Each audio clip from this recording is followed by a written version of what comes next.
Welcome to We Don't Have Cookies with your host, Jason Marshall.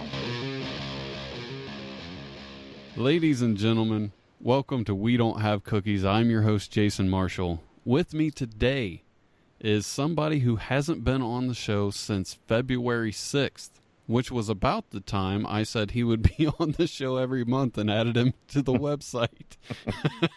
Liar. It's my good friend. Wrong. It's my good friend, legendary wrestling manager, Kenny the Star Maker Bolin. How you doing? The king of podcasts, in case you haven't seen the memes lately. The billion download man, in case you haven't seen the downloads. I got to bring something up. Man got his ass beat down on Jerry Lawler's podcast a few days ago, in case you haven't seen the memes and the reports. That's what I was about to bring up. Yeah. I did a show with Mama Kate, which will be out on Thursday. Who's Mama Kate? She's a comedian, right? Yeah. We did an episode called Martial Law, where two people go at it, and I make a decision on who is right. It's pretty much the people's court for We Don't Have Cookies. How do I get in on that show? You need to come on here for Martial Law with Jim Cornette over the dumpster food. Oh, my God. Which we'll get into that later. After the show was recorded. 40-year rib, folks, that I finally had to tell him after 40 years what he did. After the show was recorded, she brought up Andy Kaufman and Jerry Lawler's feud. Right. And I had to tell her that, hey, I am in a book, which is Kenny Bolin's book, I Probably Screwed You Too, available on Amazon. And even better, available through me at a little bit higher price, but you get it autographed, not only by me, but maybe even Jim Cornette if you don't mind paying a few extra bucks. And you should buy two. That way, when you're done reading it, you can read it again. You can read it again, yeah. Some people have read it as many as 4 times. Comes in 5 different colors for just that purpose. I don't want to bore you. I don't want you to read the black copy and then go, God damn, I don't want to read that one again. You got a pink one? Yeah. You got a red one? Mm-hmm. Got a blue one? Yeah, I'm wearing a crown and a robe in that one.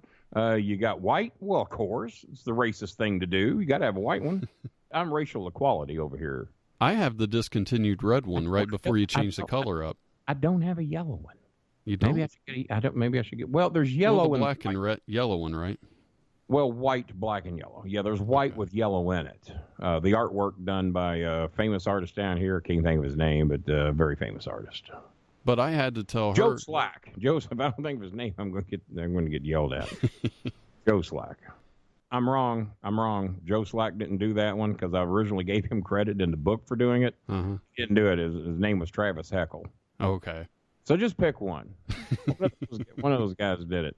Travis Heckle, as a matter of fact, just did a new picture of me as Kingpin because of the controversy on Jerry Lawler's podcast just a couple days ago. They wanted to rename that show Dinner with Kings, and Lawler shit on that. He didn't do it. And, of course, the king of podcasts, Lawler had a problem with that. I didn't realize I was going into an ambush situation. But Travis Heckle designed a picture of me as Kingpin that is on Twitter right now. So if you go to my Twitter account, tab down far enough, look for Memphis Wrestling. I think that's what he works as. And look for the 2 pictures of me as Kingpin. One, the way Kingpin really looked. And then, of course, I went prima donna on him, and I demanded to be put into my famous periwinkle suit that I wore for years at OVW. And now I'm on there as Kingpin, holding a diamond scepter or something, I guess it is. I thought maybe I should have my briefcase, but they haven't done that yet. So what do you do? So now that I've interrupted whatever fucking story you would tell me. You buried the lead. Well, what else do I do? But what was weird is I told her that I'm in your book. Very taller, too, but so where that got. And my quote is right across the page from Jerry Lawler's quote. Well, I'll be damned. I didn't know that. And the funniest part is, after I get done telling her this, less than an hour later, you sent me a message with the link to you on Jerry Lawler's podcast. At the shit that had gone south down there. I think the lead that I sent you was the... it should have been massacre in Memphis, but it was a mauling in Memphis. Wasn't quite a massacre because I held my own pretty good. Yeah, and I thought so. Well, if it weren't for that 5th cop, I might have emerged victorious out of that thing, but the 5th one got me. But massacre in Memphis would have been, had I just been put out of commission, laid out, unable to continue. But that didn't happen. I served 6 hours in the Memphis County Polk.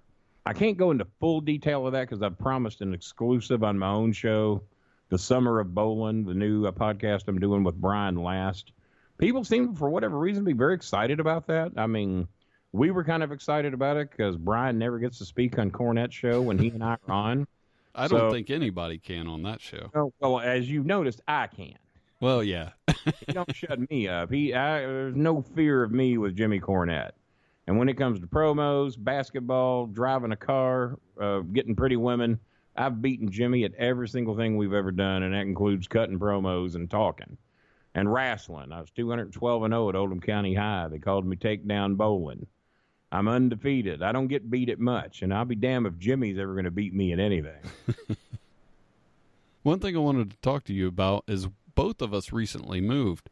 Your house looks like $1 million, man. Well, it's funny you say that. Guess what this house sells for?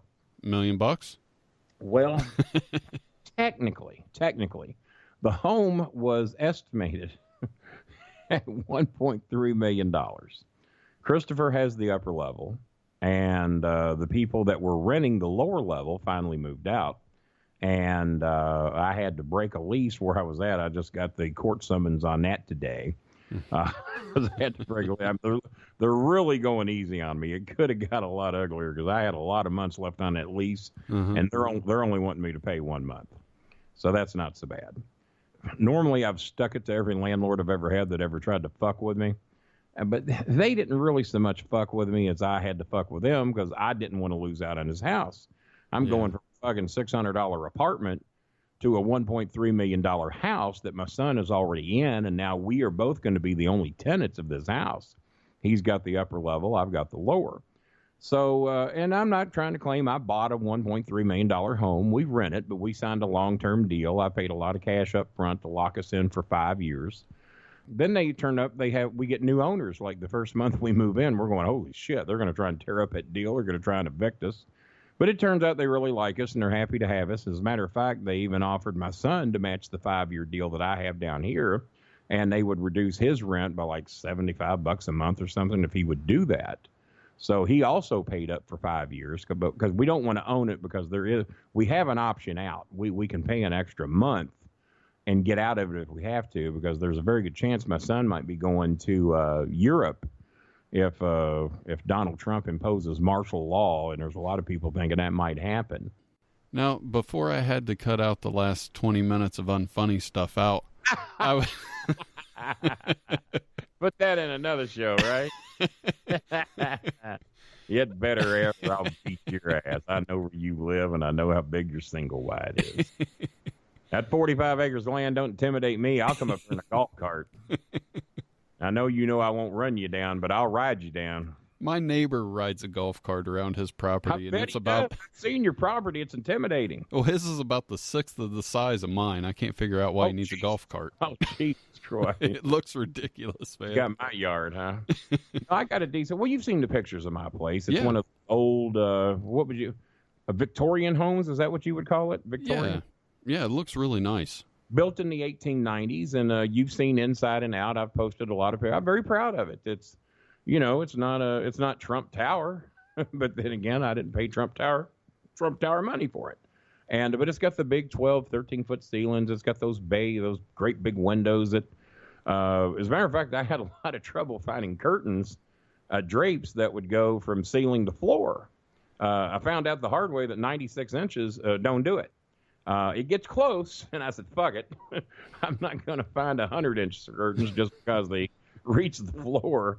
They just go right to the edge of the bottom of the window, and just a little bit of light gets through. And I said, well, fuck it. I ain't that big a dick. I'll just deal with it. So I went through the same thing recently. That's kind of funny you brought that up. You got great big windows, too? Yeah. I got an old home, and the windows are huge, man. I've never seen a single wide in the world that's got great big windows. Now you're fucking with everybody. It's the first single wide built in the 1800s.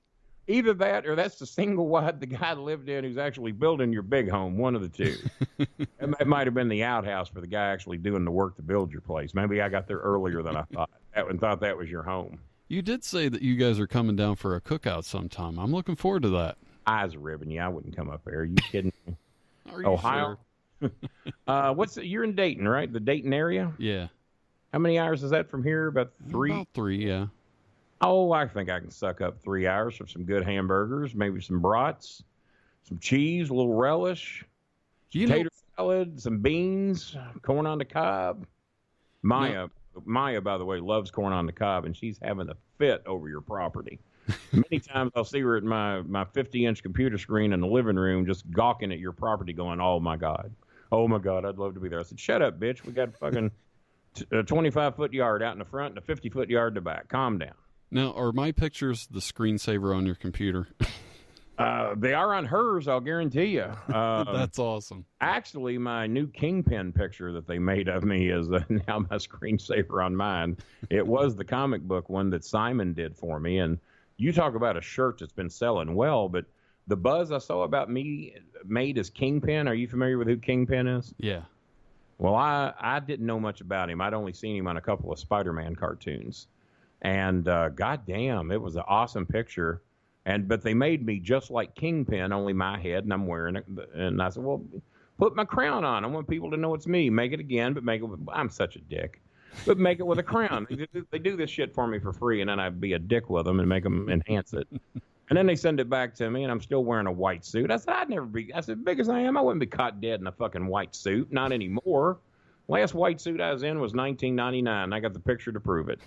So do me a favor. Put me in my famous purple suit, my periwinkle suit that I wore at all the big shows at OVW when I was feuding with the Undertaker and Steve Austin and The Rock and all these guys that came down here. It's put me in my purple suit. So they redo it again and put me in my purple suit. I said, well, goddamn, I wouldn't carry a fucking scepter. I said, I'd have my briefcase.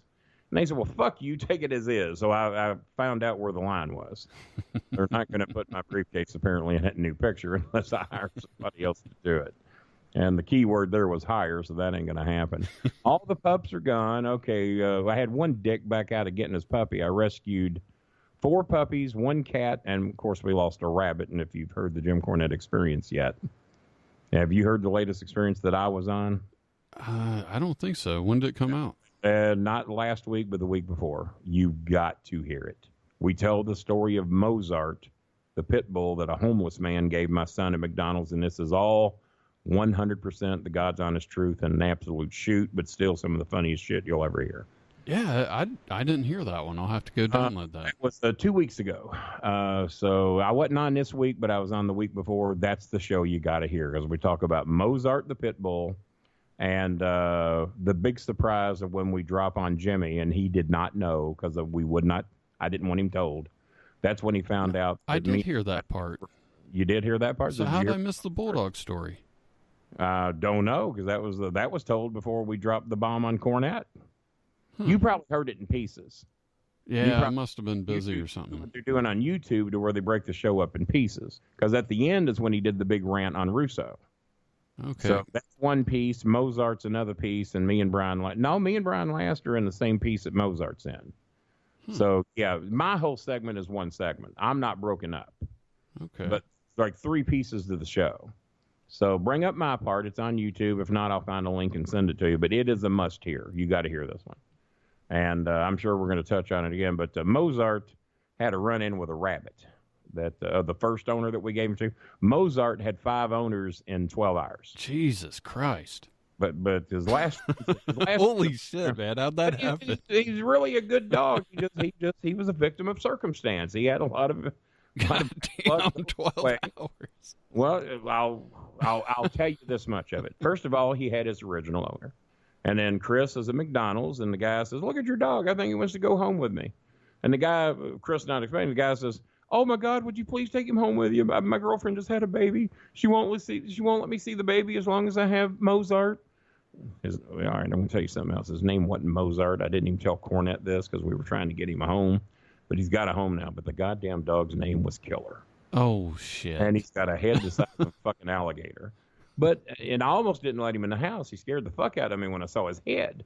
I said, well, if he turns on any of us, there's no 4 of us that are going to get the dog off from us. So I didn't originally want him in. And Chris is telling me, oh, Dad, he's the sweetest thing. He's a big baby. He'll jump up in your lap and lick your face. I said, he'll jump up in my lap and eat my face. I'll be goddamn. So sure enough, after about an hour of arguing with him at the door that dog is not coming to my home, I reluctantly let him in. My son tells me he's lost all respect for me. You're a pussy. I can't believe I'd ever see the day you'd be scared of a dog. You've been a dog. I was all, don't you shame me, you motherfucker. I'm trying to save my life. Fuck you. You're losing respect for me over I want to save my life. Fuck you. Get out of my house. Don't care if you ever come back. So we both called each other's bluff. I finally agreed to deal with the dog. And we let Mozart in. He's been renamed before he gets home. Chris says, I'm not calling this dog Killer. He's sweet. He's a baby. And sure enough, he gets up in my lap, and his head is so big, and he's so excited, and he's panting so hard that his teeth hit you with every lick that he takes. And your life flashes before your eyes. His pictures are on my wall. The biggest head of any fucking dog I've ever seen in my life on a standard little pit bull's body. It looked like he was a science experiment of how big of a head can we put on a dog and it still live and be able to walk, because that's what they did to this dog. So we let him in, and we all fall in love with him. And he says, Dad, will you take him? Will you keep him? I said, no, I can't do that. I've already got 2 cow. I just lost Misty. I'm not ready to replace her yet, but I'll post on Facebook, and we'll find him a home. Dad, no one's going to take that dog. Look at him. Only people like me and you that really understand pit bulls are going to give this dog a shot. We tried to give 2 cow away for 5 weeks, and that's why you got him now, because nobody would come and get him. And he said, if you can't give 2 cow away, as adorable as he is, you can never give this dog away when they see his head and realize he's a full-blooded blue pit. So I think somebody will take him. So sure enough, I put him up on Facebook the next day. We have 6 people in a bidding war battling to see who gets him. I had several people offering me fish dinners from Clarksville that lived in Indiana, mainly because I told them that's what the price was. The bid got up to 5 boxes of Clarksville seafood because I will not set foot in there anymore. This is the only way I saw I could get some. So I've made a deal. I've got a guy in Clarksville that helped me move, and he said he will bring me 5 boxes of Clarksville seafood at about $12 a box if I will let him have that dog. I said, deal. Well, I had several other people wanting the dog, and I said, nah, no deal. I know the guy. He helped me move. I'm going to let him have the dog. So then my ex-girlfriend, daughter, who has known me for 24 years. She says, oh, my God, my husband loves that dog. He's been texting me and calling me all day. Okay, have you talked to Kenny? Can we get the dog? Is there any way we can get the dog? And we live in E-Town, and we got a great big backyard. And, oh, my God, we already have a female pit here. Has he been fixed? No, he's not. Oh, perfect. We would like for him to have babies. We really know how to take care of a pit. We're the perfect family. Well, honey, I'm sorry. I've already given him away for 5 boxes of fish. I just looked this picture up on Facebook, and holy shit, man, that dog has a big head. Are you seeing the one where he's licking my arm, and then the other one where he's smiling right next to my head? I'm looking at the one where he's right next to your head. And oh, my God. I was scared, wondering if I'd have a head before I pictured it. Is that the biggest mouth you've ever seen on a dog in your life? That I don't know how this is possible, but his mouth is bigger than his head, and his mouth is on his head. It actually is. His mouth is on his mouth is bigger than his head, and I don't know how you do that. I agree with you. So he looks like a cartoon. This looks photoshopped. It don't look real, but he is. You see him laying on the one on the doggy bed that says "Wolf" on it, and his little tongue is sticking out of his mouth, and he looks so sweet and innocent. No, my computer can't scroll past his head. Yeah, probably not. You might need 4 or 5 days to get to any other pictures. So Chris renamed him Mozart because we thought we could give him away if his name wasn't Killer. Maya's betting me that nobody will take the dog. They're all going to be scared to death. They're all stupid fucks. No, they're not going to give him a chance. 6 people battling for his dog inside of like an hour or 2. So now my ex-girlfriend's daughter's working me, and please, Kenny, please, you got to let me and my husband have that dog. I know you've already told somebody else. Have they come and got him? Well, no. When are they coming? I said, after work today at 5 o'clock. Kenny, we will come there tomorrow. We'll drive from E-Town tomorrow to get this. It's like a 90-mile round trip. We'll come there tomorrow if you tell us we can have the dog. I said, well, honey, I've already made a deal with the other people. Well, what deal? I said, well, I told them, I wanted 5 boxes of fish. We'll pull over and we'll get you 6 boxes of fish. I said, from where? She says, Moby Dick. I said, God damn. So I look at the pictures and I see the kid laying on the other pit bull, and the other pit bull don't give a shit. He's become the pillow for the kids. And the pit bull's like 2 years old, and Mozart's like 1.5 years. So finally, I had to dick over the people. I said, well, I didn't really dick him over. He dicked himself over. He says, I will call you at 5 o'clock sharp. I wrote back, if you haven't called me by 5:15, he goes to the second place finisher. Well, I got to get permission from my girlfriend, but I know she's going to love him. So I will call you at 5 o'clock sharp. I give him until 5:25. No phone call. I call my friend down in E-Town, Paulette. So you can go on Facebook and say I'm not making these names up. It was Jack that I fucked over in Clarksville because he didn't call me by 5:25. And I tell Paulette he hadn't called me. A deal's a deal. And I told him that if I hadn't heard from him by 5:15, second place finisher was going to get the dog. I said, so if you want him, he's yours. She calls her husband. He's ecstatic. He's almost willing to come at night. I said, no. I said, I'll keep him till the next time you got to come here. When are you coming again? Well, I come to see Mom on Friday. Well, it's Monday. I said, well, all right. I said, but the bad thing is we're going to get attached to him, and we're not going to want to let him go. But I can't keep another pet, so you will get him, but come on. So not only am I attached to him, Maya likes him pretty good, but she's got a stronger heart than the rest of us, so she knows he's got to go. Chris is begging me by Friday, call her and tell her no. Call her and tell her she can't come. Tell her we want him. I said, honey, I'm going to get stuck with him most of the time. I cannot do it. I'm getting old. I'm fat. I can't take care of 2 and 3 dogs, and that's going to be 3. I can't do it. Oh, I won't bring him down. I said, yeah, you will. If you work, I got to take care of him. I said, and I can't take care of 3 dogs. I said, so no, she gets the dog. And right up to the time they get here, he's pitching a fit. He wants that dog. He's willing to get a divorce over it. He's willing to speak to me over it. He wants that dog. And so finally they get here, and he sees they're a good family, and they got 4 kids, 1 on the way. And the guy was crying when he hugged him. He said, oh, my God, this is the dog I've been looking for all my life. And Chris takes him for a long walk around Cherokee Park. Might I add, the most prestigious address in all of Louisville, by the way. I got no business over here, but I'm in, and they can't get rid of me now. And I'm trying to trailer park this place out as much as I can. I've got one of those patio umbrellas out on my porch for when it rains. I've got it blocking sunshine. But back to the dog. Did you have a couch out there? I did. No shit. I had a what do you call them? A futon. I had a futon because I got a new love seat the other day. So I decided I'm going to make the brown basically sofa. I mean, this ain't no cheap futon. This is a nice one. They sell for like $399. I had a distributor where I bought it from them for $200, and it's got the storage thing underneath where you can lift it up and store all kinds of shit.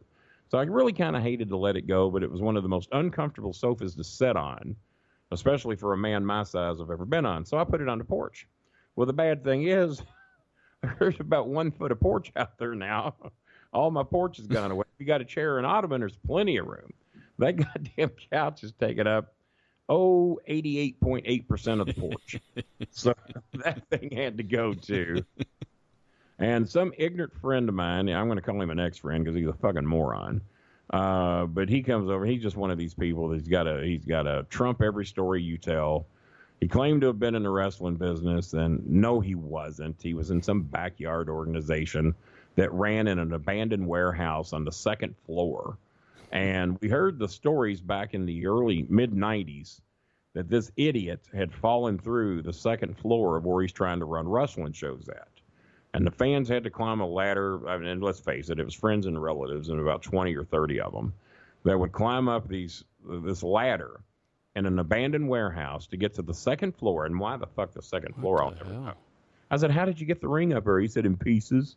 I said, why the 2nd floor? It was the only place that had an area big enough to put a ring and a few people. That doesn't make sense. Why didn't you just? I said, y'all, you were a bunch of glorified fucking backyarders. Why didn't you just set it up in your goddamn backyard and wrestle on dry days, put a tarp over it or something? Oh, we didn't really think of that. I said, yeah, apparently not. So we hear one idiot falls through the roof. Well, the idiot was him, the so-called owner, of the company.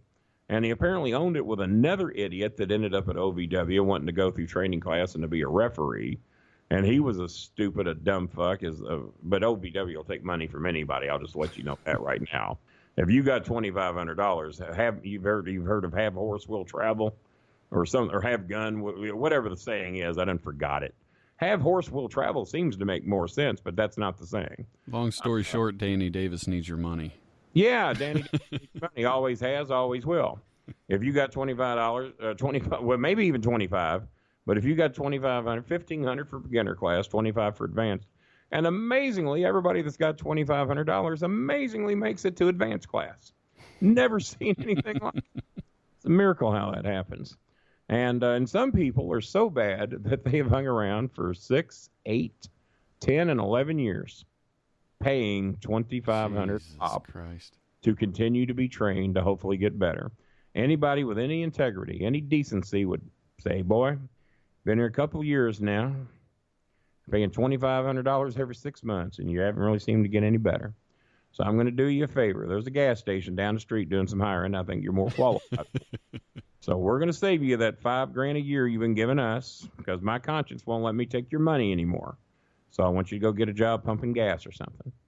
But no, not Danny Davis. They take these fuckers' money until the day they drain them dry. That's a pretty fucked up thing to do, man. It really is. I think it is too. I'm glad you agree with me because I think it is too, and they've always done that. One of my big problems, when they realize these people do not have what it takes, they continue to take their money. They find some way to get them on television somehow eventually. Used to be you wouldn't expect to get on TV for about 2 years. Now you can get on in about 2 weeks. It don't take too long, and some of them don't look like they have that much training. So did we wrap up the Mozart story? So, yeah, Mozart's got a nice home. I don't think we did we? They fucked me on my Moby Dick fish, though, because it was supposed to have been 2 large dinner for twos and 2 large chicken strip dinners. Well, actually, we got 1 medium-sized chicken strip dinner and 1 dinner for 2. But they brought it in a bag, and it's like a waitress. When you tip a waitress, the waitress never looks to see how much of a tip you give her, right? Right. Well, I've actually had some idiots that think the waitress has no idea how much money you gave them. I got news for anybody that's that fucking stupid. The waitress puts the money in a special pouch in her apron or in a pocket on her body. Then she goes somewhere else in the building, and she counts every fucking dime you gave her. She knows what your tip was. You can't roll up 3 ones and make her think you gave her 30. And I had an idiot tell me this, a family member. Oh, well, she don't know how much we gave her because I bitched them out for how little a tip she left because I got 6 of them fed for free. And at first she claimed she didn't tip her. And she said, oh, no, we left her a few dollars. I said, well, how many's a few? Well, it was about $5. It may be 3, but I think it was 5. I said, so in other words, you're lying. But let's say it was 3. I said, you mean to tell me she didn't look at you people like you were fucking thieves when 6 of you ate for free on my word? And all you gave her was $3 fucking dollars. I said, my rules is $3 a head. If you eat off my fame, you tip $3 a head, and then I will settle up with them and give them some merchandise to cover what you ate. So, well, she doesn't have any idea what we gave her. She took the money and stuck it right in her apron. I said, you fucking dumb idiot. You're married to a Mexican husband. Your Mexican husband has countless sisters who are servers.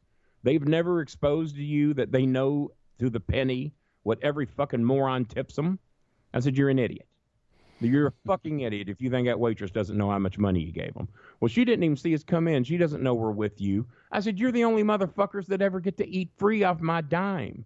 If anyone's eating free, they know Kenny Bolin sent them. No one else in this fucking town has that clout. I'm not trying to blow my own horn, but I'm the only one who has guests that eat for free. So then when they see you don't have a ticket, oh, these are Kenny Bolin's guests.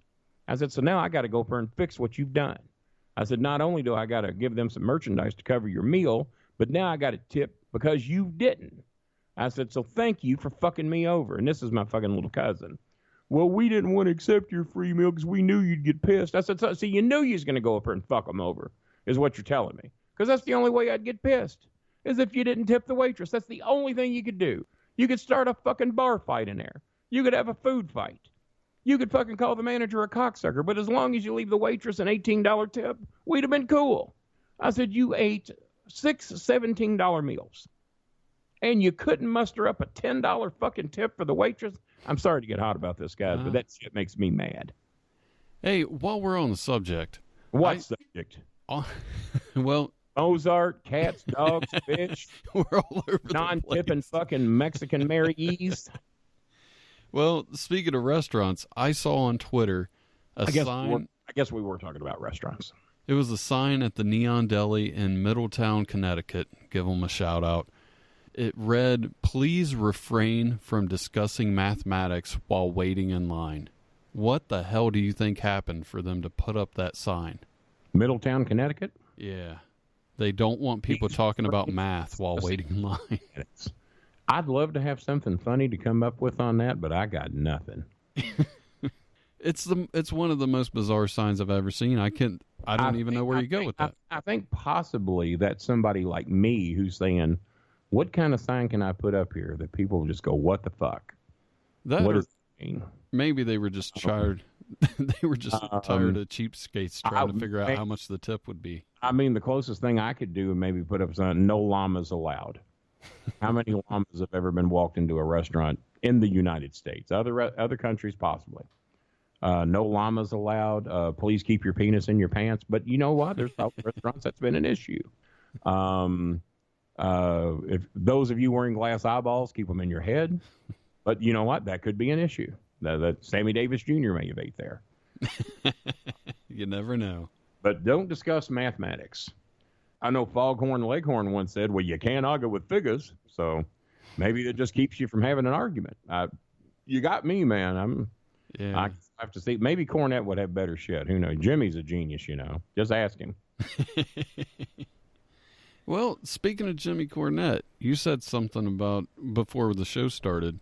And if you don't want to talk about it, let me know. But you said something about Vince Russo. I don't want to talk about it. Okay. No, go ahead. What do you got? Well, you said something about dealing with I don't know if it was his secretary or something like that. Like I said, we can take all this out if you don't want to talk about it. I forget. Oh, no, she's not a secretary. Okay. She doesn't book the shows. This is a girl that contacted, and it wasn't Cornette, it was me. She contacted me on Twitter. Her name was Sarah something or another. And Sarah Rusi, because it sounded a lot like Russo. And Sarah Rusi contacts me, and I ignore her for quite some time because I have no clue who she is. But I do notice she's got a fair amount more followers than I've got. And I'm thinking, well, you know, I guess somebody thinks she's over. And then the next thing I know, I get a letter. We would love to have you on our show. And that's all it said, Sarah Rusi. Pretty little girl. So I respond back. I said, what show? She says, oh, you've never heard of our show? I said, well, that's why I asked what show. So she says that she does a podcast and that she works in the Vince Russo network of podcast shows. And that Vince recommended me for the show, said I'd be a great guest and we'd love to have you on our show. I said, well, if Vince put his stamp of approval on you, that's good enough with me. I said, when you want to do the show? So she tells me Friday night, 8:00. And I said, well, all right, good enough. I said, I'll be ready to go at 8:00. Here's my Skype number. Y'all do Skype, right? No, we do Google Hangout. I said, well, I've done shows on Google Hangout with Vince. We're good. I can do that. So I send her my email address, which my Google Hangout connected to, and which I believe is starmakerbowling@gmail.com. I'm never there, so it ain't going to do you no good to go there. But if you want, I won't be there. So unless me and Sarah Rusi patch things up, and I ain't looking for that. So they contact me. Well, I contact them. It's 8:05. I'm waiting on them to call me. They haven't called me yet. I write her on Twitter at 8:05. I said, hey, guys, I'm sitting here ready to do the show. And then at 8:15, she writes back, I wrote the producer. He's still sleeping. We'll be ready in a few. 8:40 goes by. I said, well, it's 8:40 now. I've been waiting here 40 minutes. I said, is he ready to go? Yeah, he sent you a request, but he says you haven't accepted it. I said, no. I said, I'm sitting here looking at my contact list right now. It says I have no contacts. He hasn't written me. So he's apparently sending his request to starmaker@gmail.com, not Starmaker Bowling. I said, here's the fucking address that I gave you before. It's written down. Cut, copy, and paste it so you don't fuck it up. Send it to this clown, and let's get this show going. I've been sitting here 48 minutes waiting to do this show. Okay, he sent you your request. I go look, and I still have no request, even though he's got all the information. So the next thing I know we're supposed to start at 8:00. It's now 9:22, and my Google Hangout starts ringing. And I click it, and there's this goofy-looking fuck with a bald head and glasses. No offense if that's anybody you know. And he's sitting there looking into what looks to be a cell phone and says, are you ready to do the show, Mr. Bowling? Truly an honor to have you on. I'm a friend of yours on Twitter. And I said, what's your name? And he tells me. And I said, yeah, I've seen that name. I said, so how are we doing this? Where's Sarah? Well, we're having trouble getting a connection between me, you, and Sarah, so we're going to record it this way. I said, what way is that? Well, I'm just a producer, so I won't be on camera, so I'm going to use my phone, and I'm going to record her off my laptop, and she's going to interview you from my laptop. What the hell? And that is the same response I gave him, the one you're getting now. And let me give you 15 seconds of what that response was.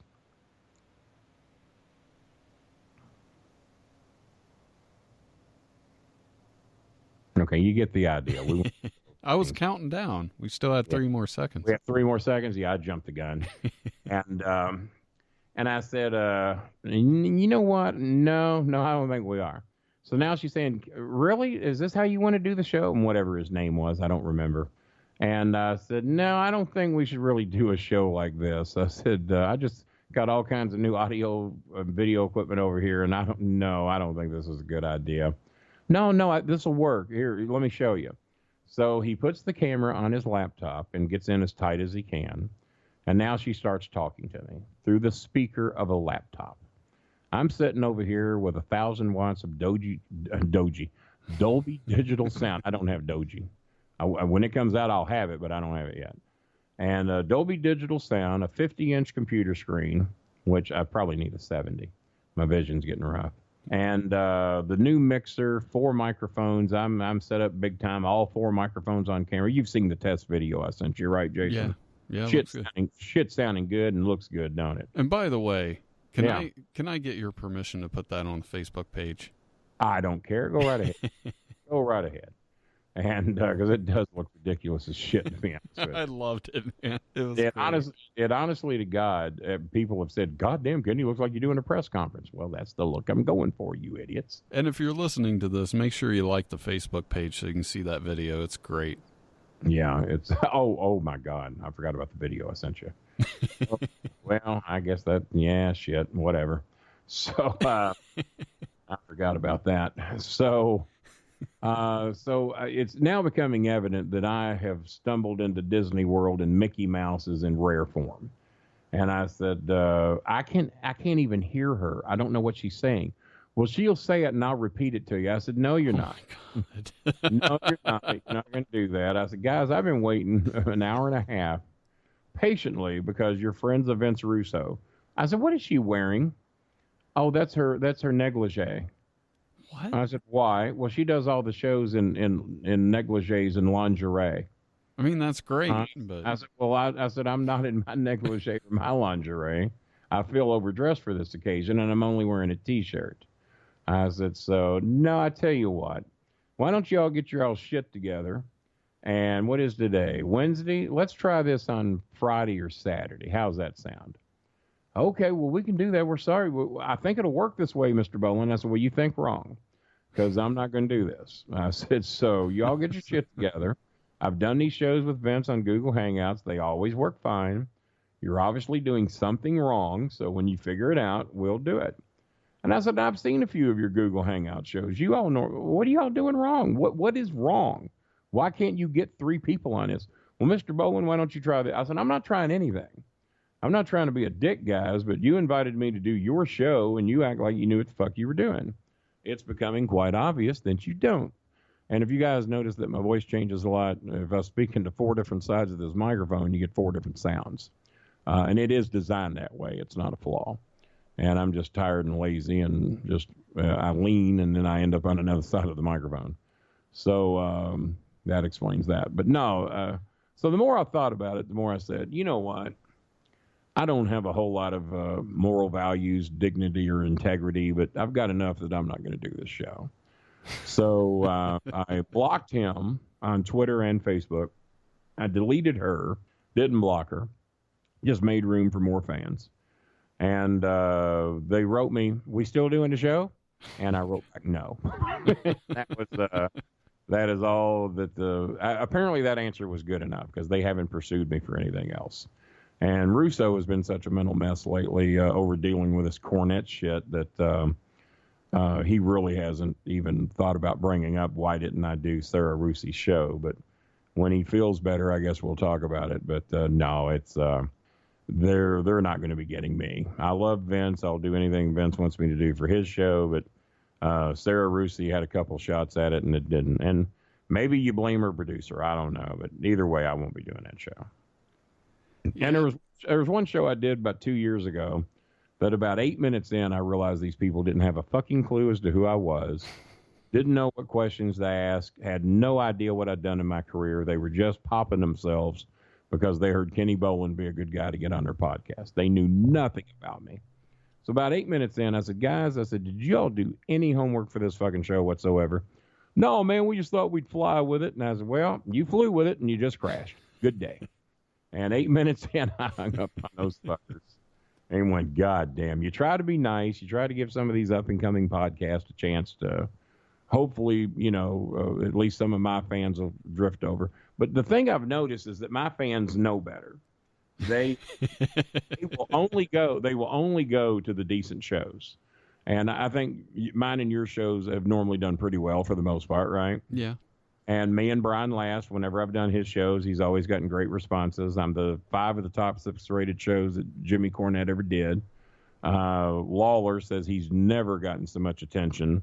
He didn't say it to me, but he's saying it all over to everybody else, that having Boland on the show, regardless of how far south it went, has done phenomenal things for our attention and our ratings. Maybe we'll patch things up with him and have him on again. Well, that hadn't happened yet. And I'd love to go one more time. Only this time I'm being escorted with 5 Louisville police to make it fucking fair and even. So that's a good idea. Well, I learned quickly. I had no back. I had Styles Bitchley, my driver, with her, and he's named Bitchley for a reason. He ain't gonna fight nobody. That son of a bitch ran. I think he moved the car down about 6 extra feet just to get out of the way of the cops that were beating me. I thought he was going to try and get me in the car and make a getaway. No, he's getting away.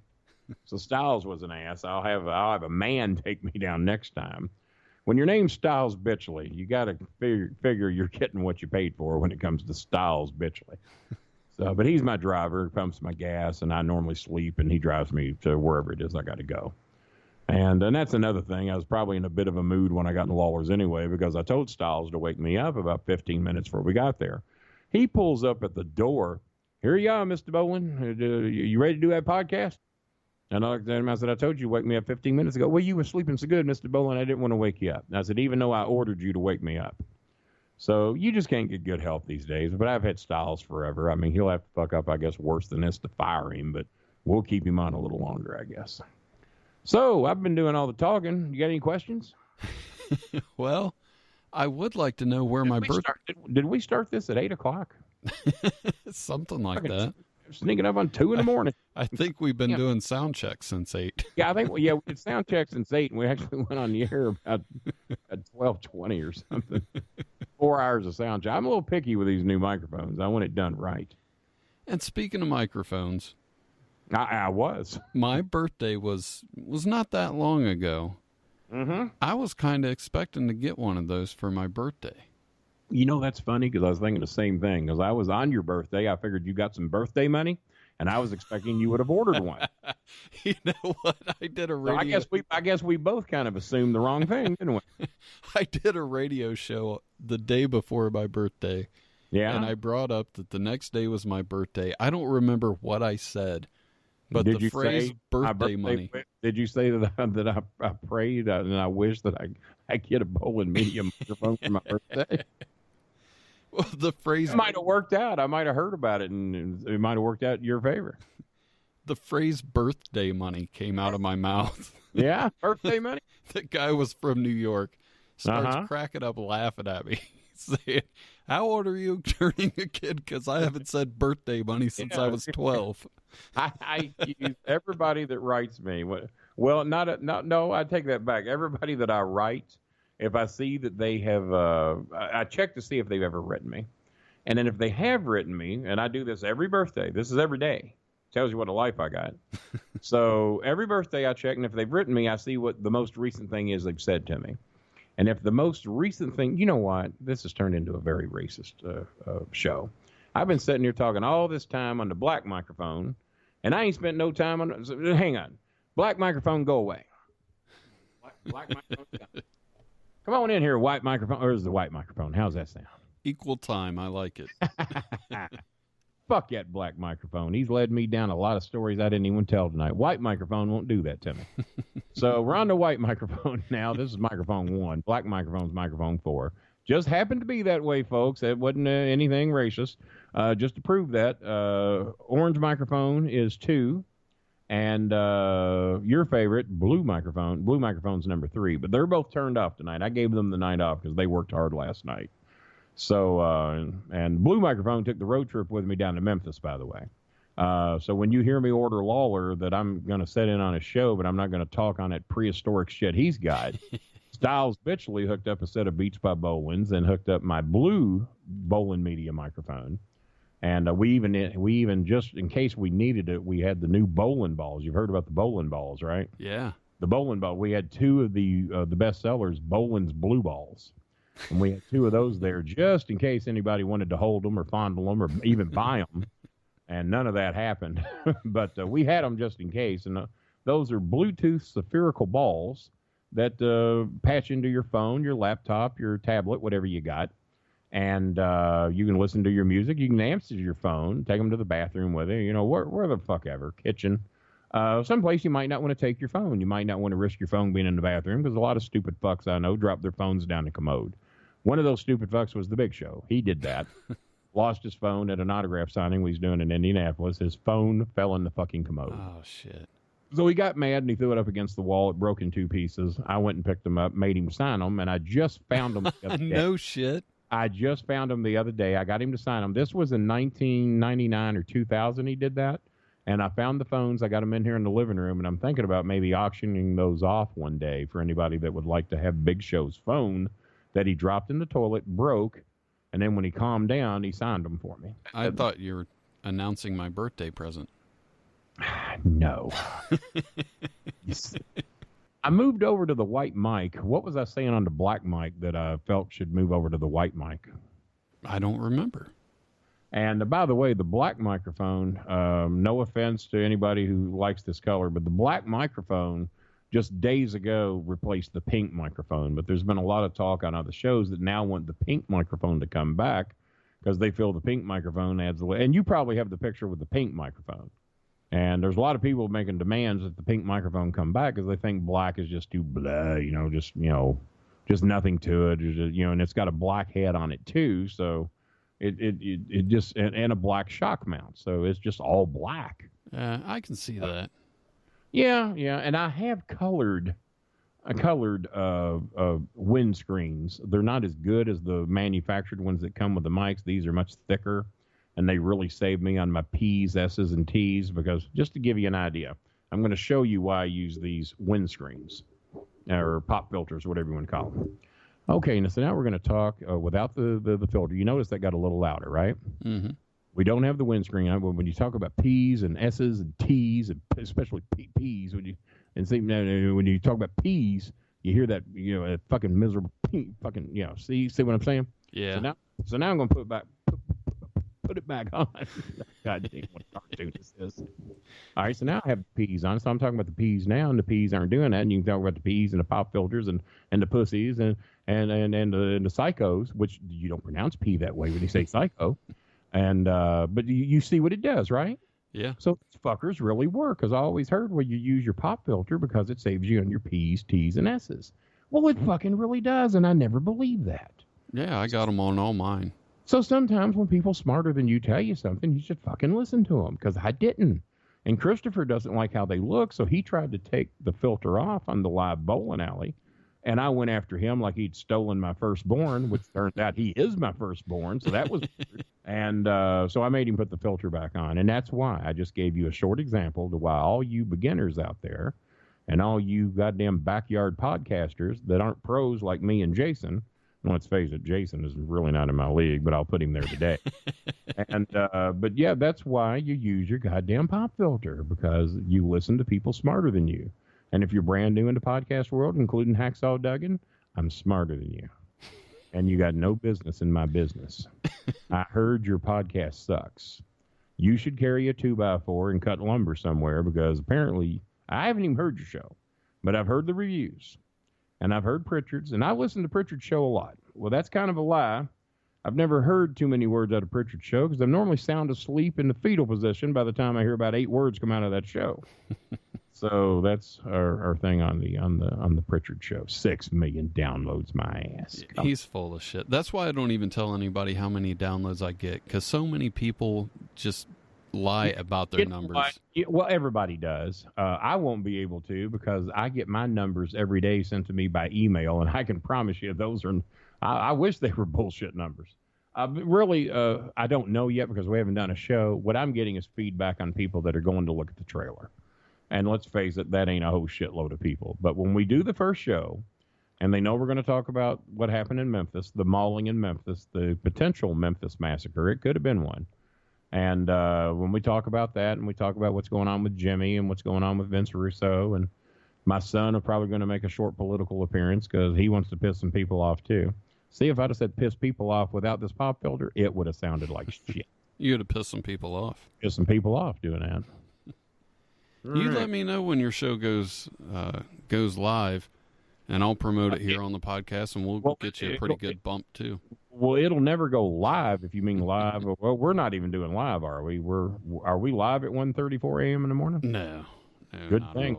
Nobody fucking listening except my fans. I know your fans go to bed at like 8 o'clock, don't they? Something like that. Cornette's fans go to bed about 6:30. Cornette's in bed by 5:30. I'm glad you brought him up. That's the last thing I wanted to talk to you about. I hadn't, and it's the last thing I'd like to talk about. We do a thing on the show called This Week's Dumbass of the Year. Well, that's the perfect person to bring up, then. Perfect person. See, if I'd have said perfect person without the pop filter, it would have pissed some people off. Well, I'm going to do it. Hang on, before we get into it. If I'd have said perfect person on the podcast without using the pop filter, I'd have pissed some people off. There we go. Now it's back on. That's why you use it, folks. This is an educational program, if nothing else. I had a rundown of things I wanted to talk to you about. Bet we've talked about none of them. Kinda, yeah. Right. One of them I want to talk to you about. You shouldn't have pissed me off, man. One of them I want to talk to you about later is your brother living with Colonel Sanders. We'll get into that on the next episode. We'll do the that next show you're on. But that is a bit of a lengthy story, and we probably should really let some people go to bed, regardless what time they're hearing this. But I was looking, like I said, I usually have a segment called This Week's Dumbass of the Year, and nothing compared to what you did to Jim Cornette. Oh, my God. So Jim Cornette is this... Oh, well. It's gone now. We recording or not? Yeah. So the fans heard all this? Well, I'll probably take it out in post. Good stuff. I forget where we were, but... you were going to talk to me about something about Cornette? Yeah. I was saying that I scoured the internet looking for This Week's Dumbass of the Year. And you come up with Jimmy Cornette? Well, I'll be happy to talk about it. Nothing could top the story that we have in store for the listeners at home. You want to take it away? Well, give me 1 second here because I was fucking with my phone the way most rude people do when they're either at a funeral, a wedding, or dinner. And I was fucking with my phone. I was going to fuck with you and play Cake by the Ocean again, but I'd unplugged it. So I don't guess I'll be playing Cake by the Ocean unless I go through the trouble to get Styles Bitchley in here and hook all my shit up again. So what happened is that in 1976, I had gotten fired from Burger Queen, back when it was called Queenie Bee. And the slogan was, "Come follow Queenie Bee, it's Burger Queen for me." And that was the slogan. And Queenie Bee was in a fucking bumblebee suit, and she would do personal appearances and everything. And I bent Queenie Bee over and had sex with her at a dairy. No, I didn't. I'd never fuck a bee in the ass, I promise. And so I didn't have sex with Queenie Bee. Even though, well, of course, if you have to be an idiot to think you wouldn't, especially if it was forced sex. And you trust me, a human is going to have to force themselves on a bumblebee. So I didn't do that. But what I did do is I played softball for their softball team, and they wanted to win the LaGrange regional districts. And me and Mike Coffey were probably two of the better teenage softball players in all of LaGrange. So we got hired to work for Dairy Burger Queen. And they felt with having me and Mike Coffey on the same team with the additions of what they've already had, they felt it was a lock that we were going to win the city championship against all the other restaurants and businesses in LaGrange. And they had stacked the deck when they hired me and Mike Coffey. And we were 16, sneaking up on 17 years of age. What they didn't realize is that we were two of the worst restaurant workers that you could possibly hired. Neither of us had any experience in the restaurant business. It was our first jobs ever to work anywhere other than cleaning windows at an insurance company called Cassidy Insurance. And so they realized that they were stuck with us for 90 days if they wanted to win the city districts, because I was the power hitter. Mike was a great base hitter and was a great defensive guy. We were both very fast, but I was even faster because, folks, I haven't always weighed 400 pounds. Back then, I probably weighed about 175, 180 pounds. I could run like the fucking wind, and I could do that till I was right at 40. Even weighing 330 pounds, I could outrun most humans. And I know people don't want to believe that, but you can ask anybody that ever worked with me. I could run like a motherfucker until about 3:30, and then that shit went away. And so we were a great addition to that ball club. And sure enough, after 90 days and a lot of fuck-ups at work, we won the city districts. And I want you to know that the night we won the trophy, and there was supposed to have been a big celebration the next night at Dairy Queen, us showing off the trophy and all the ball players there and homage being paid to us. They didn't even wait for us to come there and get to have the party and have the trophy and the free food and all. We were fired by the time we got back that night to report to work. They said, we have discussed. They met me at the door. They wouldn't even let me in the building. No shit. Mike had already been fired. He'd already showed up and they'd already fired him. And I show up for my shift. I think I got to work 6 to midnight or something. And I show up and they met me at the back door because you had to enter through the back door. You weren't allowed to go in the front door and be seen because they, I guess, have you ever noticed that? They never want the employees just walking into the front door and going to the work. Yeah. They always got to come through a hidden place in the back, like they don't even want you to know you work there. And so I come to the back door. You got to knock on it. And the manager's name was Jim Flack. The GM's name was Bernie Bell. Bernie didn't have the guts to fire me himself. He had Jim Flack do it. And Jim Flack had... His story's getting real long. But Jim Flack met me at the door and he says, Kenny, we had a meeting today and we've determined that the restaurant business isn't really for you, but Long John Silver's is a lot less responsibility than what you'd have here at Dairy Queen. I said, it took you 90 days to decide that I wasn't made for this? Or is it the fact that I won you your goddamn softball championships and now I'm expendable? I think we could do a whole nother episode of the stories from this restaurant. So that's what led me to Long John Silver's. As I got fired from Burger King, well, I had to have some type of work. We were poor. Mom didn't make a lot of money. And if I was going to have anything, if I wanted to go to the wrestling matches on Tuesday nights, if I wanted to go roller skating and get some teenage tail from time to time, you know, I had to have a little, well, they called it pocket money back then, but since the B-52s have come out, I call it jukebox money. And me and Jimmy have always made references ever since the B-52s came out with that song. Well, don't forget to bring your jukebox money. And poor old Maya just finally found out yesterday for the first time where my phrase jukebox money came from. We were at a restaurant called Main Event, and we're eating our salmon dinner that we'd ordered. And then she hears the B-52s, and I'm going, Maya, listen to that song. And I want you to hear the phrase that's coming up. And then she's listening, and she's liking the beat and everything. And don't forget to bring your jukebox money. And she looks at me, that's where you got that? You stole that? How old's that song? I said, oh, it's a fucking 80s song. It's been around forever. She thought I invented the phrase jukebox money. But she was always wondering why only me and Cornette and Chris say it. Well, Dad, you got any jukebox money on you? Well, sure. Always got a little jukebox money. So we're having dinner, and I'm going to get back to Long John Silver. So we're having dinner with my mother the other day, and I order $100 and something worth of food for Mom and some of the senior citizens and myself, and biscuits and gravy Razor and Chris and Maya, and I've got about $100 worth of food I did a trade with Hometown Pizza, and but we didn't get any drinks. So I said, we need some drinks. So I said, well, go up there. I said, Mom passed on her dinner tonight. Go up there and get us about 5-6 drinks up there at the soda fountain. And Dad, Chris comes back and says, Dad, I'm going to need some jukebox money. I said, they want to charge us for the drinks. I said, what are they going to charge us? I said, a quarter. I said, they won't give us a fucking $1.50's worth of goddamn soft drinks. They want my jukebox money. I said, you tell them they ain't getting my fucking jukebox money, that my mother passed on dinner, and we'll take the equivalent in fucking soft drinks. Fuck them. So now I'm getting into it with the goddamn senior citizens home. Mom looks at me and she says, Kenny, I don't know why you're starting shit with these people. I know goddamn well we don't have a jukebox. I looked at her and I about died. Maya's laughing. Chris, and Maya doesn't even really know where jukebox money come from this time. That was a bad time for me to try to take a drink. Yeah, Mom was letting me know there was no jukebox in that old folks' home. So thank God we got that cleared up. So back to me getting fired from Burger Queen, and they're now called Dairy Queen. That's why I keep fucking up. They were Burger Queen, then they were Druthers. And I don't know if anybody remembers Druthers, but that was big in the 70s and 80s, late 70s and 80s. And then Druthers to me is the stupidest fucking name. Wouldn't you rather have druthers? That was their slogan. So that's why they went out of business. And so then they become Dairy Queen, which was already in existence. They just bought them out. So now I'm told that it's a lot less responsibility and a lot easier job. You might be able to handle Long John Silver's.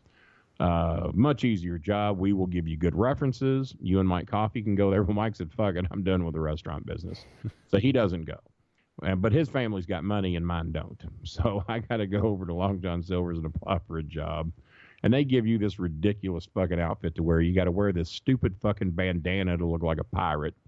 And you got to wear white pants with a white and red cross stripe shirt. Not stripes going up and down.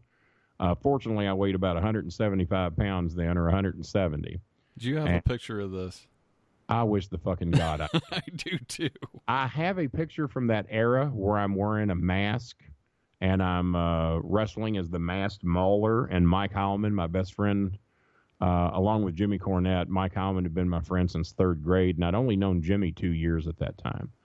And I do have a picture from that era, but not wearing the Long John Silver's outfit, where every time Cornette would drive me to work, if he was working the weekend, he would stay at the house and watch television. I'd work a 4-hour shift or a 6-hour shift, and I'd come back and I'd bring a shitload of food. And, well, they cracked down on the shitload of food, but Jimmy had nicknamed me Long John Lawler because I'd put on those skin-tight white pants, and there'd be that long-sleeve white and red shirt, thick as shit, made of that nylon like old baseball jerseys used to be made out of. Mm-hmm. And they went crossways, and then you had to wear a bandana and then around your neck, a scarf or whatever. And then you had to wear a bandana to make you look like a pirate. Jesus. Most ridiculous fucking outfit. I was in shame. And I had to wear this fucking thing to work because I had to walk to work back then. I didn't have a car unless Jimmy was giving me a ride. And then at night, Jimmy, if he was there, would come down and pick me up. Well, they cracked down on the free food rule. Some of the managers were cool, and they'd let you take home whatever you want. That was kind of from the overcooked pile, and you could just pick through that and take what you want. And Jimmy knew that, and Jimmy always liked the chicken and the cracklings and the fish. And I, too, liked the fish especially, and if chicken was all there was, that's cool. And I let Jimmy have all the cracklings. I could give less than a rat's ass for the cracklings. And you know what the cracklings are. Yeah. Yeah, I love that stuff. The crusty part. You know, I guess when I heard the term fish and chips, I didn't realize that in England, that's what fish and chips are, is the cracklings. Yeah, so, I always thought it was fries. Yeah, well, I always thought fish and chips would be fucking potato chips. What I'd have thought, but no, it's the crust, I guess, the batter. You know, the extra batter that floats around. So they cracked down on that, and they said, well, no, we can't give you that anymore due to health code violations. They said, but at the end of the night, we're going to set a shitload of food out on the dumpster just before you get off work. And what happens between here and that dumpster is up to you. But it'll be sitting on top. It'll be fine. It'll be covered up. Well, that night it wasn't. that night it was sitting on top of the dumpster. It had been out there about 20-something minutes. And I was hungry. So a hungry man, his restrictions on what he will not eat dropped dramatically. Have you ever seen a guy just drop a fucking hamburger on the floor and knowing goddamn well there's dog and cat hair is going to be on it, and then a guy pick it up thinking nobody's looking and he eats it anyway? I've done it. So, and that dog hair ain't that bad if you're hungry. So I had some texture. So I grabbed this great big ass pan, a pan of sitting inside of a cardboard box that's loaded with about $100 worth, even back then, of fish, chicken, hush puppies, cracklings, and a shitload of it, and a lot of fucking cracklings. And if I had to guess, if you as a customer and had to pay for it, you'd have forked out pretty goddamn close to $100. Wow. So Jimmy comes down, and there I stand with it in my hand. He doesn't know that I've just climbed up on a few bricks and pulled that son of a bitch off the top of that dumpster. Dumpster chicken. But he didn't get there in time to see that happen. I'd already been standing there about 3 or 4 minutes waiting on him to come down over the hill to pick me up because I only lived a mile from there, but it was all uphill. And at the end of the night, that hill was a little rough. So he'd come down, pick me up, and we put the thing was so big we had to put it in the trunk of Jimmy's car. And he said, God damn. I said, well, that's all we had left tonight, so we got a lot. We can feed the whole family tonight. Fuck the family. We're going to lock the door, and me and you's going to eat it all. I said, well, we'll eat what we can, but we're not going to eat all this. I said, we'll give the family what's left over. And that's what we do. So we get back, and we're gearing up, and we're waiting for wrestling to come on. As you know, we used to watch wrestling on the roof and everything, and but that night we couldn't eat up on the roof because we had no way to get ourselves up there, and this big-ass giant fucking boxed pan of fish, chicken, cracklings, and hush puppies. So we got to eat in our room and watch on the 25-inch black and white console TV. And we got the windows open because I don't have an air conditioner at this time, and it's in the dead of fucking summer. So fortunately, the sun's gone down. It's starting to cool out just a little bit, and with the fans in the window, it ain't too bad. But Jimmy's used to a 62-degree room, no humidity, and a massive air conditioner. So even if it's cool to me, Jimmy's smothering. So he wanted to be up on that roof where we could get a breeze, but it's not an option that night. We're sitting in there, and, of course, I'm not thinking twice about eating that fish and chicken and cracklings. I'm not a word about it. I'm happy to be eating it, happy to have food. And Jimmy is, too, but he just doesn't know where it's come from. And he's putting that shit away in record pace, man. He hadn't eaten anything all day. He's been waiting on me to get home. He didn't want to go in and deal with Mom and Janice. So he's been locked in my room all day, sleeping. And then he's putting that fish away at record pace. I said, how is that fish, Jimmy? Is that good? Oh, goddamn, man, that shit's good. It's still hot. I said, well, pretty much. I said, it's still warm. I'll give you that. I said, what do you think of the cracklings? Oh, goddamn, man, fucking best cracklings ever been. Cracklings are great. and you like the chicken too? You eating some of the chicken? Yeah, chicken, Kenny. Some of the best I ever had. This goddamn it, fucking shit's good. You think you can get this much every time you go? I said, well, I don't know. It just depends what we have left, but I'll try. And but it's really good. You really like it. No complaints. Oh, no, goddamn, Ken, I told you, man, it's fucking great. Well, I forgot to ever try and play a rib on him about this. And I told this at dinner at Golden Corral exactly 40 years after it happened. And I'm telling Chris and Mayara and little Jimmy LeBeau and I think Rob Dickin is sitting there and a former host on the show. And I'm telling the story. Chris and Meyer are howling because they know what a germaphobe Jimmy is. Jimmy washes his hands 10 and 15 times a day. He cleans his house. He does things that normal human beings doesn't do. He had people over there today to vacuum out all of his vents with a fine-tooth comb up in the attic. He'd never thought to do this before. He didn't realize how much dirt gathers in those things. But now that he knows it's there, he can't even breathe. He breathed fine the day before. But now that he knows the dirt's in there, it's fucking with him, and he can't take it. And he wears gloves for everything. And if food has been sitting on the counter for an hour or two, he throws it away. Won't even let nobody else in the house eat it, even though there ain't a goddamn thing wrong with it.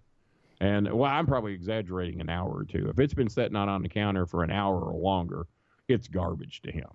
I've had stuff sitting on my stove for 3 days, and as long as I don't see anything green coming out of it, I'm eating it. Nothing the microwave can't kill the way I see it, and that is my absolute rule. If I don't see anything green, it's fine. If I don't see anything fuzzy, it's fine. That's my rules. Not Jimmy's, the biggest germaphobe that ever lived. So I'm doing his podcast here roughly about a year ago, 8 months ago, something like that. It's been a while. And all of a sudden, I decided, Jimmy, I said, the fans don't know what a germaphobe you are, do you? Do they? And he says, oh, I'm sure they know. We've talked about it. I don't like germs. Fuck germs. Germs are terrible. I said, you only eat the best and the finest of foods, right? You'd never consider eating food that's been sitting out on the counter for over an hour. Oh, my God, all the bacteria, all the diseases that can set in there. Oh, fuck no. I said, Jimmy, you do know me very well. You know I'll eat food that's been on a stove sitting out in the open air for 3 days, maybe 4. You've seen me do it, right? Yeah, it's why your immune system's the way it is, man. You can't fucking get sick. You got so many goddamn bacteria and horrible germs in you.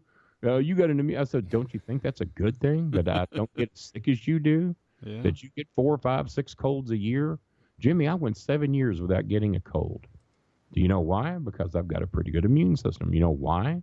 Well, I'll be honest with you. If I'm not going anywhere, I don't take 2 and 3 showers a day. I've been known to go 3, 4 days without a shower if I ain't going anywhere.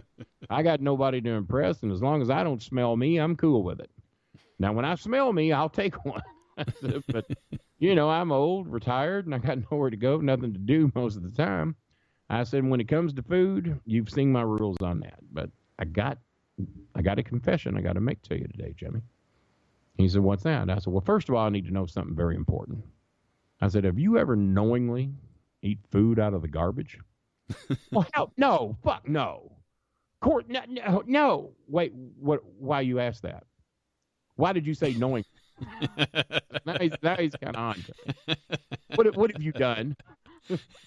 I said, well, Jimmy, nothing recently. He said, what do you mean recent? What? So now he's real fucking paranoid. What have you done? We did this on his podcast. I exposed him on his podcast. I said, Jimmy, I said, do you remember your love for fish and chicken and remember the cracklins? Oh, God, I love the cracklins. He's now having flashbacks to all the fish I used to bring back from Long John. Oh, yeah, that was back when you worked at Long John Silver's, and I used to call you Long John Lawler because you looked like Lawler wearing a pirate outfit. I said, yeah, that's real funny you named me that back then. I said, but you know what? I said, I didn't like being called Long John Lawler because I knew you were laughing. And I knew you were laughing because I had to work and you didn't. I said, you were in my home taking 6 and 8 hour naps waiting for me to get off work. And then you reaped all the benefits every Saturday night when I'd come home and we'd watch wrestling. And you're sitting there eating the finest fish and chicken. That's the shame of the matter, is that in LaGrange, it was the finest fish, chicken, and cracklings available because it was the only fucking fish, chicken, and hush puppies available. And I said, you sit there and you'd reap all the benefits from my heart. It was the Clarksville of LaGrange. It was the Clarksville of LaGrange. That's what it was. And so now he's starting to kind of put 2 and 2 together. He says, did you do something to one of my fish dinners? I said, I didn't do a thing to one of your fish dinners, Jimmy. I said, I'm not that big of a fucking dick. I said, I didn't do a thing to it. Well, why are you bringing it up?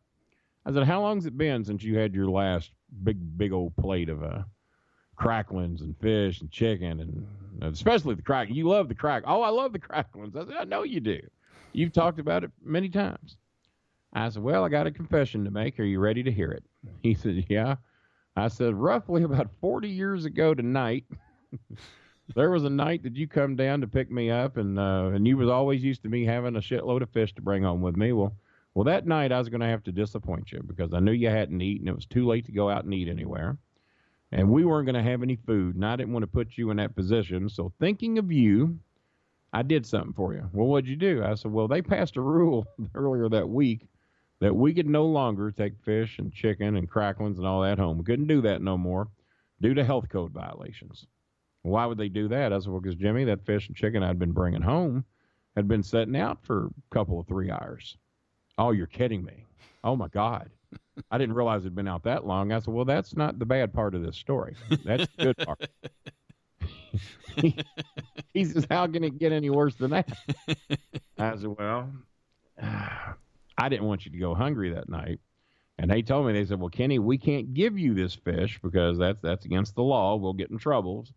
If you take it home and get sick, or any of your family members get sick, if you rat us out, we get in big trouble, lose our restaurant license, Long John Silver's closed down, and you probably sue us. So I said, well, probably.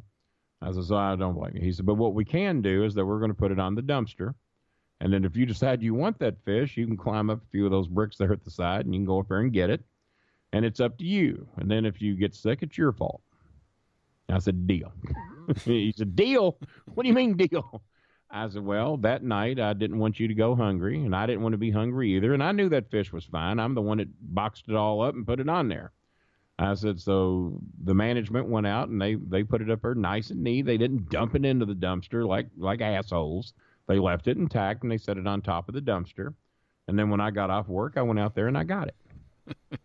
And he said, he said, how long was it on the dumpster? I said, somewhere between 20 and 30 minutes till I got off work. So wait a minute. That goddamn fish and chicken and cracklings was not only sitting out in that restaurant for 2 or 3 hours, but sitting on top of a dumpster in the dead of fucking summer Oh my God. for about a half an hour? I said, yeah, roughly. I said, but the sun wasn't shining. It was dark. Wasn't that hot. Just the smell. Yeah, well, maybe. So he says, well, you mean to tell me that thing that you brought home, what you brought home was in the dumpster? I said, I just climbed up here about 3 minutes before you pulled up and got it. He starts getting sick on his own show. He leaves the show for about 3 or 4 minutes. I said, where did you go? Oh my God, I had to go throw up. God damn. I can't believe you fucking did that to me, you motherfucker. You son of a bitch. God damn. He says, I'm probably sick now. I said, Jimmy, it was 40 years ago. And then Brian Lance says, oh my God. He said, who the fuck else has ever ribbed their best friend and exposed it 40 years later? I said, it may have never been exposed if I hadn't told my son and daughter-in-law. I'd forgot. I said, but I remember Jimmy telling me how great it was. God, I remember the night. I couldn't believe you brought home. It was the most fish you ever brought home. I've never seen so many cracklings. I couldn't even eat them all. That might be a good thing you didn't. Because who knows what was wrong with that stuff. You know the immune system I got. It wasn't going to affect me. I said, but you had no immune system. I said, basically, Jimmy, I tried to kill you that night because you was making me work for my money. Your family was rich. All you had to do was just give me some of your allowance, and I wouldn't have had to work. So maybe deep down in the back of my mind, I was trying to kill you. I was trying to put an end to you. Not directly. Oh, if you'd have dropped dead, they'd have never blamed me. Oh, well, I guess Jimmy ate some bad fish. I guess he ate some bad chicken. I ate the same chicken. I'm fine. Maybe he got hold of something else. I don't know. I don't know what happened to Jimmy. But Jimmy died. That's just maybe in the back of my mind, that's what I wanted. I just want you to know, Jimmy, I fucking tried to kill you 40 years ago, and I wasn't successful. So just keep looking around, son, because over the next 40 years, I'm going to get you. There's going to come a day I'm going to get something in your mouth you don't want, and you're going to die from it. So that was pretty much how that show went.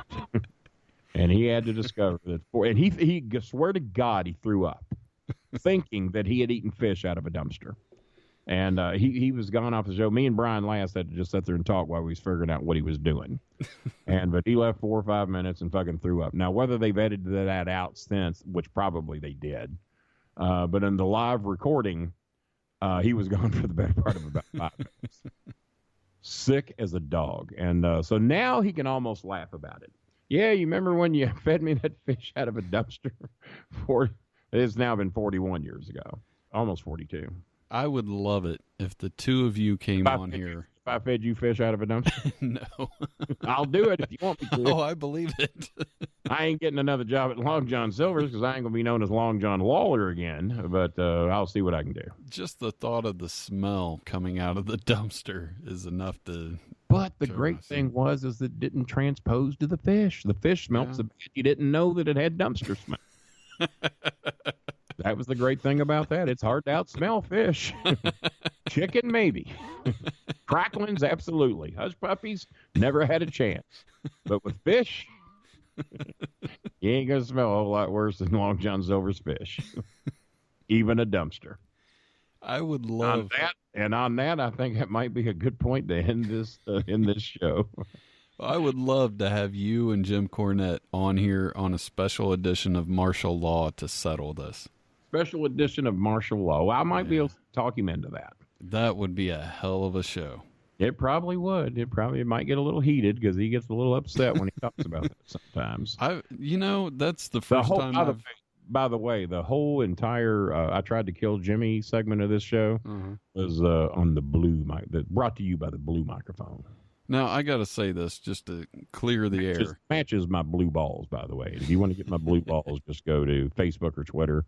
Say, I would like get two. There's no sense getting one. Get 2 of the Bolin blue balls. And if you want a blue microphone to go with it, if you put the balls in the microphone in a strategic position, it looks like you're fucking an alien. It looks like you're fucking an avatar. I got to say this real quick because I can't let you besmirch his name. Well, I've never heard anybody. I've already done that. Go ahead. I've never heard anybody say Jim Cornette can get heated or lose his temper. You've never heard anybody say that? No. I've been a wrestling fan for many, many years. You don't think Jimmy's capable of losing it, huh? Oh no, I listen to his show all the time. He seems never very upset, does he? He seems very subdued and rational to me. Well, the only bad thing is that we didn't expose this live on your show. If you really wanted to get a reaction, he's had almost a year to be able to absorb this, and almost come to some term with it now. So he might not be able to get as worked up about it as he did when he threw up in his own commode trying to do his own show over something he ate 40 years ago. But guys, I am not under no terms am I making this shit up. This is exactly how it went down, and I'm very proud of it. I know I'm the only man in the world who ever ran a 40-year rib on their best friend. Mainly because I'm forgetful and I forgot to tell him, and plus I knew he'd get pretty pissed. He's not much of a fighter, but with you, the germaphobe he is, and as mad as I knew he was going to get, I thought he might give me a run for my money that day. So I just opted to never tell him. And then Chris and Maya said, no, you got to tell him. And you got to tell him on his own show where he can't get out of it. And plus you'll have his reaction for not only the world to hear, but you'll have it for the rest of your life. Every time you want to hear how sick you made him, you'll be able to play that show back. I haven't played that show back yet, but it's probably coming. Brian last uploads all our segments slowly.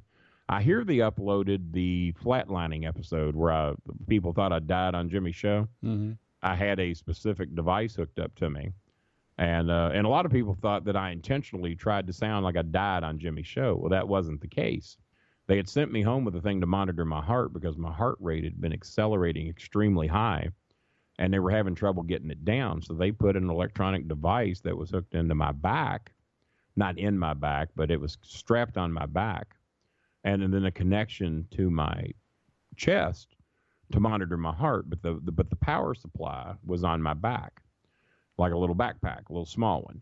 And that device was designed to go off and beep if my heart really got racing fast. And then I was supposed to take a certain pill, cool out, take it real easy, wait for that pill to do its thing, and everything hopefully would be fine. And if it's not fine within 10 minutes, you call the meat wagon. So whatever I had done, I had gotten positioned where I set to do my shows, and I started coughing, and it sounded like I was having a rough time. And during the course of coughing and trying to put on a little extra show for the show, that device I ripped off from me. The cable got hooked around my leg, and when I stood up, it came disconnected. Well, when it disconnects, it sounds like you flatlined in an ER. So the fans are hearing that sound, and I panicked trying to get that fucker hooked back up. Totally forgot I was doing a show, so all you're hearing is the flatline, and they going, Bolin, are you okay? Bolin, Kenny, what that? Brian, did he die? So they're kind of laughing about it, and then they're real worried, so they keep trying to call back, and I'm not taking any calls from anybody to get this fucker hooked back up, because it's the only thing that tells me if my heart is going too fast or not. So I didn't answer the calls for 15 minutes until I figured out how to get it hooked back up.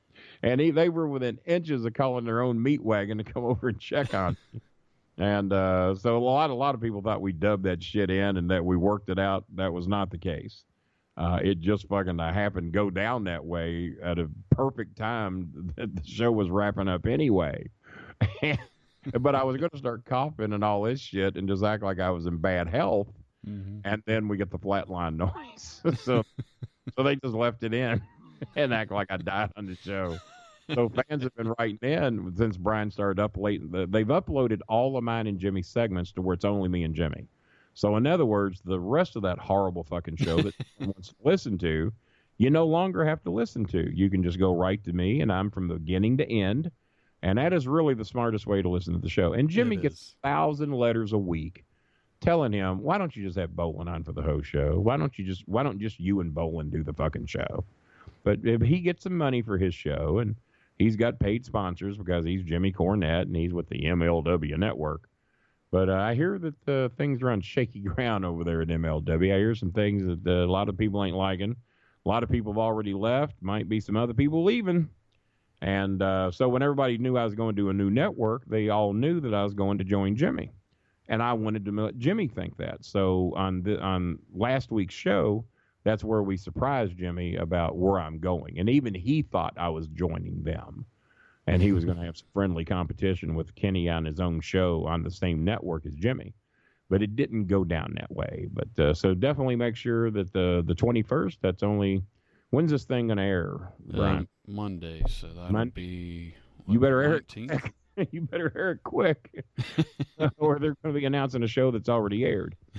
But no, it will be a pre-recorded show, just like what you do. It'll be edited, music, all that shit. People are expecting big things. I'm telling you, don't. It's probably going to suck. And if it doesn't happen to suck, then you got your money's worth. You dickheads, you ain't going to pay shit for it, no way. So, but yeah, it will air sometime on the 21st. I'm guessing probably early in the morning, but start looking forward around high noon. I'm sure by noon on the 21st, it'll be up and running. And appreciate your support. Nothing else, come in and look in long enough to give me some ratings. If you don't like the show, come back again. Let's do it again later. Give me some more ratings. Yeah, you don't have to like the show. You can just subscribe and delete it every time it comes up. You can do that, or you can leave bogus comments telling everybody how great the show was.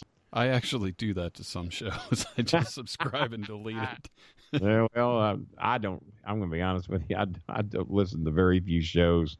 But I did make it a point to hear what Lawler did to me, and I did get fucked over on that show. But I did go in there with a bit of aggression and a bit of an attitude, and I stood up to Lawler for the first time in 43 years. I told him how shit was going to go, and he said, "No, it ain't going to go that way." And I said, "Well, yeah, it is." And then shit happened, but we'll laugh about it one day, I guess. just not today or tomorrow. So, but we'll give the full report on that on the bowling alley if you want to hear the whole story about what happened. The mauling in Memphis. I'm just glad it's not called the massacre in Memphis, because that means it wouldn't have went too well for me or Jerry. Could have gone bad for one of the two of us, but he don't want none of me. So I guess we're done here, aren't we? Yeah, sometime this week, me and you'll get together and we'll try to hammer out some fish. We'll have some fish. That's what yeah. Yeah. But grill me hamburgers. You ain't setting me up for that. I ain't eating no fish at your place. You know what? You have fish down here with me over at Clarksville. You can go get it. When you come up for the cookout, we should make a video of us going to Kroger's to pick out the stuff. Well, we could do that. But Maya's looking very forward to that. She loves your property. Chris saw it. Man, that just looks like the place to be for a nice little evening cookout with low heat and humidity, preferably. So we'll try and put our spots on that. But no, you let us know when it's good for you. I assume you have a grill. I don't know how you can live on that property and not have a grill. Yeah, I got one right next to my front door. I bet you do. Well, my side door. Well, be careful and don't burn that trailer down now. Shit. I'm breaking out the hammock this week, too. Those little single whites go up in a hurry. I know from experience. My mother had one. So be careful. You can fucking light a cigarette in there and that place will be gone in 8 minutes. I'll tell you what. I almost wish it was a single wide. It's a little bit more house than I expected. Little easier on cleaning day. And yeah, the place I got's a little bigger, and I'm sure your place is bigger than mine. I'm a retired single man who thought the place I was in was going to be big enough, but I've got a 70-inch TV over the fireplace in the bedroom. I got a 50-inch TV over the computer desk. 2 tower burners that burn all Jimmy's shit, 4 fucking microphones hanging from his goddamn scissor arms, a 70-inch 4K TV that I just got. Guys, I got that TV for $599, damn. And then I bitched about something that was wrong with it, and it was just so minuscule and so minor. And I'll be goddamn if they didn't send me back today $300 more on that television in a dispute with PayPal. They figured I won, so I got a 70-inch 4K television and paid a grand total of $299.95. Final price. I got it on an early morning bid. You know those bids that end at 4 in the morning? Mm-hmm. If you're going to win a bid, 4 in the morning is the time to win one. A lot of competition at 7, 8, 9, noon, and 4 in the afternoon. But at 4 a.m., the competition drops way down. And I guess people forgot to quit bidding on it or just decided how hard they was going to go.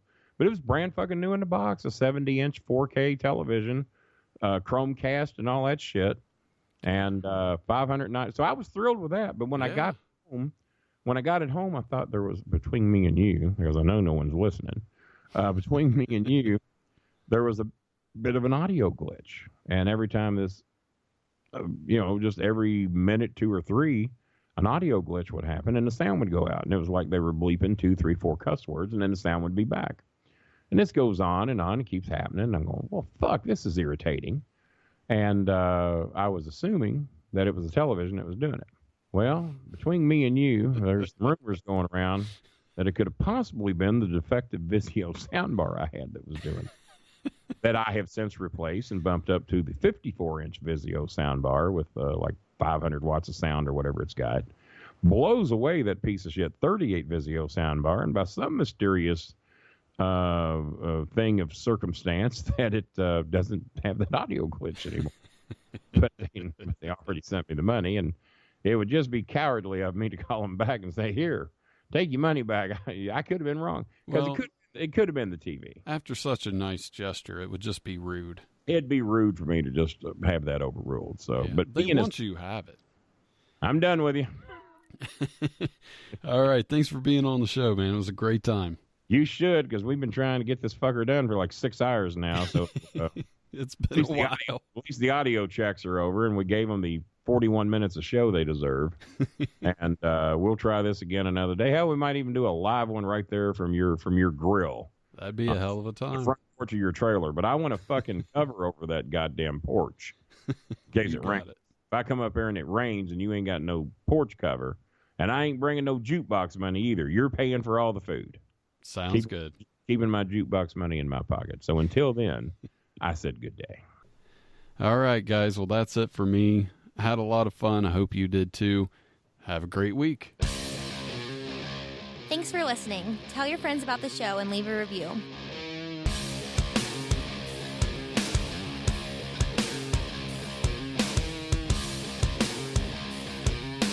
I'm trying to trailer park this place out as much as I can.